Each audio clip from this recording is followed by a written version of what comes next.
Welcome to everybody. It's our channel Dark Warner. So என்னோடய own ரிவ்யூவாக இதை நான் மென்ஷன் பண்ணுறேன். ஸோ நான் ஒரு கிரேப்ஸ் பிளான்ட் வாங்கியிருந்தேன். ஒரு 2 இயர்ஸ் ஆகிடுச்சு.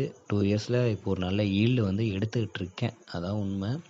ஸோ ஸ்டார்டிங்கில் அது சில பல பிரச்சனையால் வளராமல் ஒரு இதாகவே தான் இருந்துச்சு. ஸோ நான் கூட பிடுங்கி போட்டு வேறு செடி நட்டுக்கலாமா அப்படிங்கிற ஒரு கண்டிஷனில் தான் இருந்தேன். ஸோ செடி எங்கேருந்து வாங்கினேன்னு பார்த்தீங்கன்னா, கருங்குளத்தில் எம்எஸ்ஏன்னு சொல்லிட்டு ஒரு நர்சரி. செடி 40 ரூபாய்க்கு தான் வாங்கினேன். ஸோ 6 மாதமாக எந்த ஒரு க்ரோத்தும் இல்லை, நல்ல ஒரு ஈல்டும் எடுக்க முடியாதுன்னு சொல்லிட்டு நான் செடியை ரிமூவ் பண்ணிடலான்னு தான் நினச்சேன். அப்புறம் வெயில் காலம் வந்ததுக்கப்புறமேட்டு தான் ஆட்டோமேட்டிக்காக அதுவே தழைஞ்சி வந்துச்சு. தழைஞ்சி வந்ததில் இதுக்கப்புறம் தான் ஒரு நம்பிக்கை. ஸோ அதனால் அதை பேஸ் பண்ணி சர்ச் பண்ண ஆரம்பித்தப்போ தான் இந்த சேனல் எனக்கு சிக்கிச்சு. ஸோ சேனலை பற்றி எல்லா டீட்டெயிலும் நான் வீடியோட எண்டில் சொல்கிறேன். ஸோ ஸ்டார்டிங்கில் இருந்து அந்த சேனலை பார்த்து தான் இந்தளவுக்கு நான் ஈல்டு எடுத்திருக்கேன். ஃபுல் வீடியோ நான் ஹார்வெஸ்டிங் பண்ண அளவுக்கு எடுக்கலை. ஒரு சில கிளிப்பிங்ஸ் மட்டும் இதில் ஆட் பண்ணியிருக்கேன். செக் பண்ணி பாருங்கள்.